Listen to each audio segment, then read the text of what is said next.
بات وہی ٹھیک ہے جو اللہ کے قرآن میں ہے، نبی کے فرمان میں ہے۔ بعض دفعہ کربلا کو ایسا رنگ دے کے بیان کیا جاتا ہے، جھوٹی روایتیں گھڑ گڑ کے کہ جناب امام علی مقام کر کچھ نہیں سکے، یہی کچھ کر کچھ نہیں سکے جی، دیکھو جی وہ ظالموں نے سب کچھ کر دیا، کر کچھ نہیں سکے۔ آپ کو اس طرح بے دردی سے بے بسی کے عالم میں یاد رکھو، میں نے اس موضوع پہ پوری گفتگو کی ہے۔ ہم عقیدہ رکھتے ہیں کیا؟ حضرت علی کے بارے میں مولا مشکل کشا، مولا، یہ عقیدہ رکھتے ہیں نا اہل سنت کے لوگ، ہم نعرہ بھی لگاتے ہیں، ہماری حصہ رکھتے ہیں کہ نعرہ حیدری کے جواب میں یا علی کہتے ہیں، لکھا بھی ہوتا ہے یا علی مدد۔ جب آپ یہ کہتے ہو وہ کر کچھ نہیں سکے، تو پھر وہ بات تو ان لوگوں کی سچی ہوگی نا کہ مشکل کشا کس چیز کے تھے۔ ایک طرف ہمارا یہ دعویٰ ہے، عقیدہ ہے، نظریہ ہے کہ ابراہیم علیہ السلام کی بیٹے کی پیاس کے لیے پتھر سے چشمہ جاری ہوا اور قیامت تک کے لوگوں کے لیے باعث برکت کا پانی بن گیا۔ آب زمزم کس کے قدم سے نکلا؟ ایک نبی کے بیٹے کے قدم سے۔ تو حسین بھی نبی کا بیٹا تھا کہ نہیں؟ حسین بھی تو نبی کا بیٹا تھا نا۔ کیا نبی پاک نے نہیں فرمایا حسین میرا بیٹا ہے؟ کیا حضور نے نہیں فرمایا میری نسل کا وارث ہے؟ نبی علیہ السلام نے کیا امام علی مقام کو نہیں کہا یہ مجھ سے میں اس سے؟ اگر ابراہیم کے بیٹے کے لیے چشمہ نکل سکتا تھا تو محمد کے بیٹے کے لیے کیوں نہیں نکلا بھائی؟ یہ سوچنے کی چیزیں ہیں، میں فکر دے رہا ہوں آپ کو، کھولو اس دماغ کو۔ یہ خاندان نبوت بے بس نہیں تھا، بے اختیار نہیں تھا، یہ تصور نہیں کہ وہ کر کچھ نہیں سکتے تھے، نہیں، وہ کر سب کچھ سکتے تھے، مگر کیا تھا؟ یا ایتھا النفس المطمئنہ ارجعی الی ربک راضیۃ مرضیہ۔ وہ اس بات پہ تھے اگر اللہ تو ایسے راضی ہے تیرا حسین بھی ایسے ہی راضی ہے۔ کر وہ سب کچھ سکتے تھے، اختیار سب کچھ کا تھا، مگر وہ مولا کی منشا پہ چل رہے تھے، اللہ کی منشا پہ تھے، اللہ کی رضا پہ تھے کہ جو اللہ کی رضا ہے ہم ویسے راضی ہیں، ہم اللہ کی رضا کے آگے التجا اور فریاد نہیں کریں گے۔ اور پھر مشکل ہے تیرے میرے لیے جو خود مشکل کشا ہوں، کوئی بھی مشکل ان کے لیے مشکل نہیں ہوتی۔ اگر وہ مشکل ہوتی تو پھر کہیں تو ملتا کہ امام علی مقام نے آہو بقا کی اور فریاد رسی کی مجھے کوئی بچائے۔ جی آپ کو اعلان کر دیتے، مکے اور مدینے سے جب نکلے آپ وہیں بیٹھ کے کہتے نکلو بھائی اسلام کے لیے، کیا نہ نکلتے لوگ؟ نکلتے، مگر آپ کا کیا تھا؟ آپ نے تو 9 محرم کی رات بھی کہا تھا لوگوں چراغ بند ہے، جو اٹھ کے جانا چاہتا ہے چلا جائے، جس کے دل میں یزید کا ڈر ہے، یزید کی حکومت کا ڈر ہے، چلا جائے۔ میں حسین قیامت کے دن کوئی شکوہ نہیں کروں گا۔ لیکن پوچھا گیا حضور آپ، فرمایا میں اکیلا بھی بچوں گا، میں اس نظام، اس اقتدار، اس باطل، اس ظلم، اس جبر کے خلاف لڑوں گا، حتیٰ کہ حسین کی جان بھی چلی جائے گی، میں محمد عربی کے دین کی بقا کے لیے لڑوں گا۔ یہ تھا نظریہ حسین کا کربلا کا۔ ہم نے رواج پکڑا ہوا پتہ کیا ہے؟ یہ تلخ باتیں، تقریر نہیں میری، اس کو درس سمجھے۔ ہم میں کچھ لوگ بنتے ہیں ربیع الاول میں عاشق رسول، ایک دن 12 کو پکے عاشق رسول، انہوں تو وڈا عاشق رسول ہی کوئی نہیں، لڑن تیان تو گلی جھنڈی لان تے لڑ پین، جی تے کرن تیاں تو چوری بتی لا کے گلی سجا دین، ساڑھا عشق رسول ہے۔ اچھا کچھ لوگ ہمارے جیسے وہ آج 9 اور 10 2 دن حسین کے عاشق بنیں گے، بلے بلے جی تو میرا پانی نہیں پیتا لہذا تو یزیدی بن گیا ہے، یعنی ساڑھے فتوے سنو نا، لہذا تو نے سبیل کا پانی نہیں پیا تو یزید کا بچہ ہے،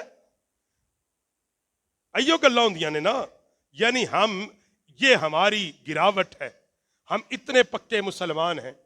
امام عالی مقام نے جو کربلا میں قربانی دی وہ 1 دن یا 2 دن کے لیے عاشق بننے کے لیے نہیں دی، اس امام عالی مقام نے جو قربانی دی وہ یہ تھا کہ تو پوری زندگی آخری سانس تک محمد عربی کی دین کی بقا کے لیے لڑے گا۔ ہم لڑے ہیں، ہم لڑتے ہیں، اسی 10 محرم تو بات کرنے با ٹھیک ہے، اسی قرض پورا کر دیتا، ہم تو اتنے کو عاشق ہیں نا بس۔ امام حسین کی قربانی کا مقصد یہ، خاندان رسالت نے جو قربانی دی اس کا پیغام یہ، کیا پیغام تھا؟ کربلا کے اندر جو ان کے سامنے تھے وہ کون تھے؟ تاریخی شواہد تھے تو کہتے تو وہ بھی ہم مسلمان ہیں، وہ اذان بھی دیتے تھے، جماعت بھی کراتے تھے،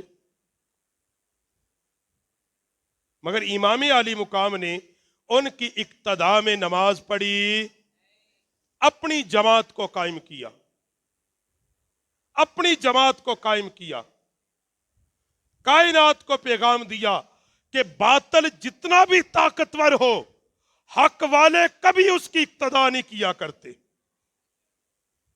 حق والے اس کی اقتداء نہیں کیا کرتے۔ امام عالی مقام اصل میں صبر کی، استقامت کی اعلیٰ ترین مثال ہے۔ قیامت تک کوئی کسی مذہب کا بندہ اپنے مذہب کے کسی بانی کی مثال نہیں دے سکتا کہ صبر میں، استقامت میں، عزیمت میں کوئی اس درجے کا اعلیٰ انسان ہو۔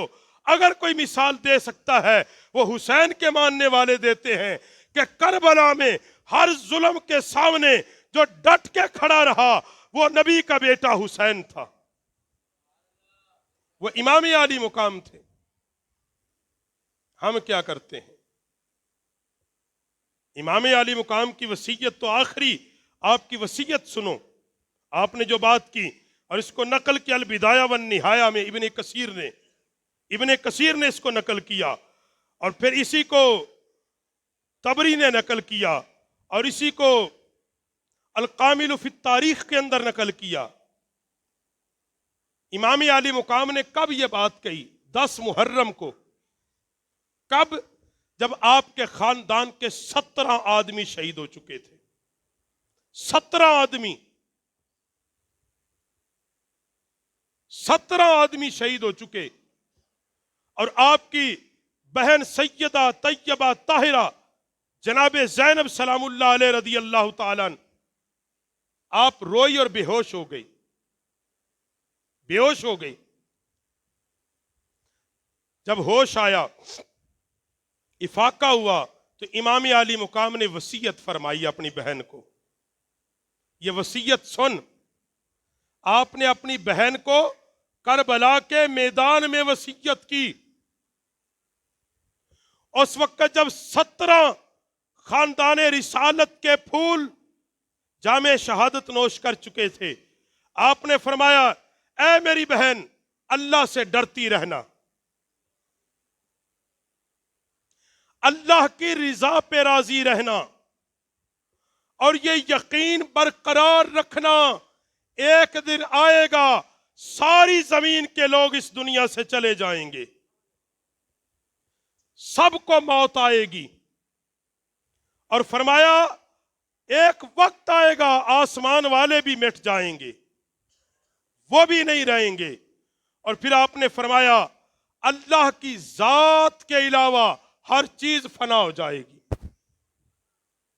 اور فرمایا اے میری بہن ان قریب میں بھی چلا جاؤں گا، مگر یہ مت بھولنا میرے نانا مجھ سے افضل تھے، میرا بابا علی مجھ سے افضل تھا، میرا بھائی مجھ سے افضل تھا۔ آپ کے لیے اور میرے لیے بھلائی اس میں ہے کہ ہم سب مصطفیٰ کی شریعت کی اتباع کریں۔ اور پھر آپ نے فرمایا تسلی دیتے رہے، اور پھر آخر میں آپ نے فرمایا، ارشاد فرمایا انی اقسم علیک لا تشفی علی حبیبا، فرمایا بہن میں تجھے اس بات کی قسم دیتا ہوں، جب میں شہید ہو جاؤں میرا اپنا گریبان نہیں چاک کرنا، نوحہ نہیں کرنا، چہرہ نہیں پیٹنا، واویلا نہیں کرنا، بلکہ اللہ کی رضا پہ راضی رہنا ہے، اللہ کی رضا پہ راضی رہنا ہے۔ اور ہمارے علماء نے لکھا ہے کہ کربلا کو اس انداز میں پڑھنا اور پیش کرنا کہ یہ ثابت کرنا کہ حسین کر کچھ نہیں سکے، جی اس کو انتہائی مظلوم بنا کے فرمایا اس طرح منع ہے، اور اس طرح کربلا پڑھنا کہ یہ ثابت کرنا کہ دین شروع ہی کربلا سے ہوا ہے، فرمایا یہ بھی ٹھیک نہیں ہے، کیونکہ جس دین کے لیے حسین نے قربانی دی وہ دین مصطفیٰ تھا، وہ دین رسول عربی تھا۔ اور فرمایا بعض لوگ 10 محرم کو کہتے ہیں یہ بڑا مصیبت زدہ ہے، منحوس ہے، پتہ نہیں کس طرح کی جو جس کے منہ میں آیا بکا۔ اس کے بارے میں علماء نے لکھا ہے، فرمایا یاد رکھو، یہ اپنے ذہن میں بٹھا لو، فرمایا نبی کا خاندان کائنات میں سب سے بلند رتبے والا خاندان تھا، ایسا ہی ہے، کائنات میں سب سے افضل نبی کا خاندان۔ فرمایا اللہ نے اپنے حبیب کے خاندان کی شہادت کے لیے اس دن کو چنا جو دن اللہ کے ہاں سب سے افضل تھا۔ اللہ نے جس دن کا انتخاب پاک امام کی شہادت کے لیے کیا، فرمایا وہ دن اللہ کے ہاں بڑا فضیلت والا تھا، اور حسین اس دن شہید ہوا، پھر آپ کی شہادت کی برکت سے اس دن کو اور برکتیں مل گئی۔ گل کوئی سمجھ آئی؟ کوئی پیٹے پئی تواڈے؟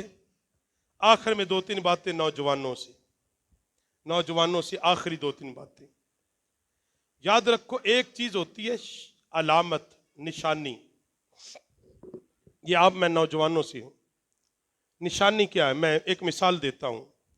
ہم اہل سنت ہیں، اہل سنت کی پہچان کیا ہے؟ یا رسول اللہ کہنا پہچان ہے، حالانکہ یا رسول اللہ کہنا اہل سنت کے ہاں بھی فرض نہیں ہے، مگر پہچان ہے۔ آذان سے پہلے درود و سلام پڑھنا اہل سنت کی پہچان ہے۔ آذان سے پہلے درود و سلام پڑھنا نہ فرض ہے، نہ واجب ہے، نہ سنت موقدہ ہے۔ جو مسئلہ وہ یہی ہے علماء کے ہاں بھی، مگر کیوں پڑھتے ہیں؟ کہ نشانی بن چکا ہے۔ بڑی سادہ سی بات ہے، جو نظریاتی سنی ہوگا، اب وہ قریب مسجد کیا ہے، مسجد میں اذان ہو بغیر صلاۃ السلام سے، وہ کیا سمجھتا ہے؟ بولو، میں تنقید نہیں کر رہا، میں آپ کو سمجھاتا ایک مسئلہ۔ وہ صاف کہتا ہے بھئی یار یہ سنیہ کی مسجد نہیں ہے، میں نہیں، کیونکہ نشانی اس کا دماغ بنا ہوا ہے کہ جس مسجد میں اذان سے پہلے درود پاک پڑھا گیا لہذا یہ اہل سنت۔ اچھا ہم نماز پڑھتے ہیں، نماز کے بعد امام صاحب کلمہ پاک کا ذکر کرتے ہیں، اہل سنت کے ہاں ہے باقی، حالانکہ نماز کے بعد کلمہ پاک کا ذکر کرنا اہل سنت کے ہاں بھی فرض واجب ہے، لیکن وہ ایک نشانی ہے۔ امام اگر نہ پڑھے پیچھے مقتدی شک ظاہر کرتے اپنے اندر ہی، لگتا ہے مولوی ساڈا کوئی دوجا ہی ہے ٹڈو۔ کیوں؟ نشانی کیا ہے؟ علماء نے لکھا جب کسی ایک مسلک کی ایک چیز نشانی بن جائے وہ دوسرا اس کو اپنا سکتا۔ اب قرآن و سنت سے میں نے دیتا ہوں، نبی کریم صلی اللہ علیہ وسلم نے جب مدینے پاک میں آئے، یہودی 10 محرم کا روزہ رکھتے تھے، یہودی 10 محرم کا، عاشورہ کا۔ آقا اللہ کے نبی نے فرمایا کیوں رکھتے ہو؟ اس نے کہ اس دن اللہ نے ہمیں نجات عطا کی، فرعون کو غرق کیا، یہ اس دن کی، اس لیے ہم اس دن روزہ رکھتے ہیں۔ اللہ کے نبی نے فرمایا کہ موسیٰ پر تو ہمارا بھی حق ہے علیہ السلام، ہم بھی رکھیں گے۔ پھر نبی علیہ السلام نے فرمایا، جب صحابہ نے عرض کی یا رسول اللہ یہودی رکھتے ہم بھی رکھیں گے، حضور نے فرمایا اگلے سال ہم 9 محرم کا بھی رکھ لیں گے۔ کیوں فرمایا؟ حالانکہ 10 محرم کا روزہ نفلی ہے، رکھنا رکھ لیں ثواب ہے، نہیں رکھتا کوئی گناہ گار ہے۔ اللہ کے نبی نے کیوں فرمایا بھی 9 کا بھی رکھ لو؟ کہ تشبیہ نہ بن جائے۔ کیا؟ اچھا، جب سورج نکلتا ہے سجدہ کرنا منع ہے، کیوں؟ کس لیے؟ بھئی عبادت تو اللہ کی کرنی ہے نا، مگر زوال کے وقت میں سجدہ نہیں کر سکتے، تسبیح پڑھ لیں، قرآن پڑھ لیں، کیوں؟ کہ اس وقت میں مجوسی لوگ عبادت کرتے ہیں، اس لیے اللہ کے نبی نے اس کو منع، تاکہ تشبیہ نہ بن جائے۔ کیا نہ بن جائے؟ لوگ یہ نہ سمجھے بھی ابھی ہو کچھ تھے، ہوئی ہو کچھ۔ میں نے ایک مسئلہ سمجھایا، اس کو اپنے ذہن میں رکھیں کہ نشانی کسی بھی مسلک کی جب کوئی بن جائے، اب دوسرا جب اس کو اپنائے گا، لوگ کیا کہیں گے اس کو؟ بھی اے وی کہیں گے نا۔ بڑی سادہ بات، دیکھو جی بڑی سادہ، میں ہوں، میں اہل سنت سے ہوں، اب میں 10 محرم کو باقاعدہ کالے کپڑے پہن لوں، 7 نوئے بھی لگے ہوں، اور پھر سبیل کا پانی تقسیم کروں، اب لوگ کیا کہیں گے؟ حالانکہ مجھ سے پوچھا ہی نہیں، میں ایک نظریاتی سنی آدمی ہوں، کیا کہیں گے لوگ؟ وہ کہیں گے نہیں یہ اہل تشیع سے اس کا تعلق ہے، ڈرامے کردہ سنی بن کے۔ بتانے کا مقصد یہ ہے کہ ہم سنی نوجوانوں سے میں خطاب ہوں، میں باقیوں سے نہیں ہوں، میرا دل آزاری مقصد نہیں ہے۔ جب آپ یہ دعویٰ کرتے ہیں ہم جی اہل سنت کے پکے سنی ہیں، تو پھر سبیل لگانا کوئی منع، کھانا تقسیم کرنا منع، الحمدللہ ہم بھی کرتے ہیں، اصالے ثواب کرنا منع، تو ایک فرض تو نہیں بھی تو اگر ٹاپرا کے پیچھے نوہے لانے نے شیعہ دے۔ ہے کسی کو جواب؟ جی نہیں جی، میں تو ویسے لائے نہیں، بھی ویسے کیوں لائے ہیں؟ ویسے تو نے کس لیے لائے؟ کیا 10 محرم کو ہی کالے کپڑے پہننا کوئی فرض ہے، واجب ہے، کیا ہے؟ بتاؤ۔ مولا کائنات کا فرمان، میں نے کل 10 محرم کو کیا کرنا چاہیے، میں نے ایک جگہ یہ کل کلپ میں ریکارڈ کرایا کہ مولا کائنات کا فرمان جو نہج البلاغہ میں ہے، آپ نے نبی پاک کو جب غسل دیا، آپ نے فرمایا کہ اللہ کے نبی آپ نے منع نہ کیا ہوتا، ہم رو رو کے اپنی آنکھوں کا پانی خشک کر دیتے۔ کائنات کا سب سے بڑا غم یہ تھا کہ جس دن میرا کریم اس دنیا سے گیا، صحابہ تصور نہیں کر سکتے تھے۔ اور پھر کہا یا رسول یہ غم ہمیشہ دل میں رہے گا، مگر ہم روتے کیوں نہیں، بےتاب کیوں نہیں؟ آپ نے منع کر دیا تھا۔ آپ نے، اس لیے ہمارے ہاں سٹیٹس لگاتے ہیں موبائلوں پہ نوحے، میں نے ویسے لگایا بھی، ویسے کہ اہل سنت نے امام علی مقام کی عظمت کی کوئی بات ہی کوئی نہیں کی، میں نے رکشے پہ جی ویسے نوحے لا لے، کیوں لا لے؟ میں جی ویسے جی سنگڑیاں پائیاں نے، کیوں پائیاں نے بھائی؟ جی وہ فلانے پائیاں سن، بھی فلانے پائیاں سن، تیرے کو دلیل کی ہے، بتاؤ نا کیا دلیل ہے؟ کوئی دلیل ہے؟ نہیں ہے جی، دیکھو دیکھ۔ اس لیے اہل سنت کے نوجوانوں دیکھو دیکھ نہیں کام کرنا، خدا کے لیے بچو اس چیزوں سے۔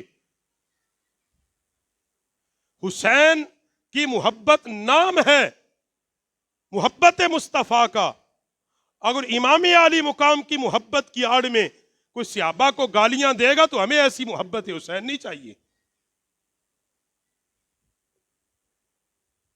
اس لیے ان دنوں میں، حالانکہ علماء نے لکھا ہے کالے کپڑے پہننا حرام نہیں ہے، کوئی منع، مگر آپ ایک مخصوص دنوں میں جب ایک مسلک کی وہ علامت بن جائے، آپ اس کو اپنا سکتے نہیں، کیونکہ وہ خاص مسلک کی، خاص عقیدے کے لوگوں کی علامت بن چکا ہے۔ حالانکہ آپ پہنے سیاہ امامہ باندھے، نبی پاک نے باندھا ہے، حضور نے کالی چادر لی ہے، منع کوئی، مگر آپ مخصوص کر دیں اس کو ایک خاص دن کے ساتھ اور کہیں میں نے سوگ کے لیے پہنا ہے، افسوس کے لیے. بھائی افسوس کپڑوں سے نہیں ظاہر ہوتا، افسوس رنج اور غم دل کی ایک کیفیت کا نام ہے، وہ دل کی ایک کیفیت کا نام ہے. اس لیے حضرات گرامی قدر، نوجوانوں، میرے سنی نوجوانوں، آپ سبیل لگائیں. میں نے پچھلے جمعے بات کی، میں تو یہ کہتا ہوں کہ امام عالی مقام کی بارگاہ میں لنگر پیش کرنے کے لیے پھر لیلو اجت تھوڑا تھوڑا نہیں، پھر خوبصورت ہونا چاہیے. پھر کی ہونا چاہیے تھا؟ ہمیں اپنے بزرگوں سے جو سیکھا ہے نا، وہ ہمارے بزرگ فرمایا کرتے تھے کہ جس طرح ربیع الاول کو، 12 ربیع الاول کو بارگاہ سرکار میں ہم لنگر پیش کرتے ہیں، فرماتے ہیں یہ نبی کا بیٹا ہے، کہ اس دن بھی اعلیٰ لنگر پیش کرو. اعلیٰ لنگر تے کرے اسی جناب کھائیے مرغی بھن کے تے حسین پاک نو حلیم تے ادھا نان نہیں دیتا ہے. کوئی تو خدا دا خوف کھاؤ یار، جی حلیم ملی ہے تے ادھا ادھا نان جی لائیو. بھائی تعظیم نال کھلاؤ، کھلاؤ نا، طریقہ ہے. اچھا لنگر پکاؤ، بٹھا کے تعظیم نال پیش کرو، جب طریقہ ہے. بچوں کو کھلاؤ، بڑوں کو کھلاؤ، مگر ان کا طریقہ ہوئے نا جی. آلہ لنگر پکاؤ، اپنی تھوڑا پکاؤ، چنگا پکاؤ، جڑے تھوڑے کھا کے جان سہی، مگر اے تو آکھن بھئی یہ اہل بیت سے محبت کرنے والے ہیں، یا اہل بیت سے آپ جی ساڑھے بال حلوہ نہیں کھاندے تو میں کہ جی حسین پاک واسطے حلوہ ہی لبا بغیر چینی تو تینوں نہیں. ایسا نہیں ہے. اس لیے لنگر پیش کریں، اللہ کریں، دل کھول کے کریں. ہم نے اللہ کی رضا کے لیے دینا ہے نا، مگر اس کو اس انداز میں نہ کریں کہ جس سے لوگ کہیں یہ غیروں کا ہو گیا ہے. بات کو سمجھ رہے ہیں؟ نبی علیہ السلام نے فرمایا جس نے کسی غیر کے مجمع کو تقویت دی، قیامت کے دن انہی میں سے اٹھے گا. تقویت کیا ہے؟ کوئی بھی غیر ہے، آپ اس کے مجمع میں جا کے بیٹھے ہیں، جناب بلے بلے، جناب یہ ہے وہ ہے، ویسے میں تو گیا سا، میرا ہے نہیں. بھی تیرا ہے نہیں تو گیا کیوں تھا؟ اپنے میں رہ. یاد رکھو، میں اکثر یہ کہتا ہوں، ہم اہل سنت کی جنگ لڑ رہے ہیں.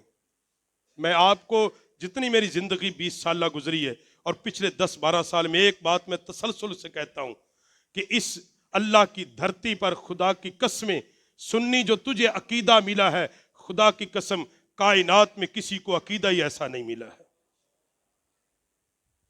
خدا کی قسم ہمارے اندر بے ادبی کا تو عنصر ہی کوئی نہیں نا یار. اللہ نے اتنا ستھرا عقیدہ دیا ہے، ہم ہر کسی کا ادب ہی کرتے ہیں، اور پھر ادب بھی ویسے ہی کرتے ہیں جیسے اللہ رسول نے ادب کرنے کا حکم دیا ہے. ہم ادب والے لوگ ہیں، محبت والے لوگ ہیں. اس لیے حضرات گرامی قدر، وہ کام کریں 10 محرم کو بھی جو حسین نے کیے. جو کس نے کیے؟ کس نے کیے؟ 9 اور 10 محرم کی درمیانی رات امام عالی مقام نے کیا کیا ہے؟ عبادت کی ہے، قرآن پڑھا ہے. کیا پڑھا ہے؟ قرآن پڑھا ہے. تو قرآن پڑھیں نا. قرآن دے لاگے نہیں جاندہ، بار بار جگ تتے پانی دے پیائی جاندہ ہے. قرآن تے کنے عمل کرنا ہے جی؟ اسلام دے نظام واسطے کنے اٹھنا ہے؟ ہر دور میں یزید تو ہے نا، یزید مٹا نہیں. قانون یزید، نسل یزید ہر دور میں ہے. نسل یزید اور قانون یزید کے خلاف کھڑا ہو جانا یہ حسینیت ہے، یہ حسینیت ہے. اس لیے میری ملت کے نوجوان، میرے سنی نوجوان، میری درد مندانہ اپیل ہے، خدا کے لیے اس بحث میں نہ پڑ، اس بحث میں نہ پڑ کہ کربلا میں امام عالی مقام گئے اور پھر اس کو اس انداز میں ایک دن سنے اور روئے پیٹے سب کچھ کرے، اس کے بعد تو کہے جو مرضی کیتی جا بلے. نہیں، حسین نے پیغام یہ دیا ہے کہ اسلام کے لیے ہر قربانی دے دو مگر مصطفیٰ کے دین کو بچا لو. اور یہ حسینیت ماننے والوں کا پیغام، محبت رہی ہے. اللہ پاک ہمیں میدان کربلا کے پیغام کو سمجھنے والا بنا دے، ہمیں امام علی مقام امام حسین کی تعلیمات پر عمل کرنے والا بنا دے، آمین بجاہ النبی الکریم الامین۔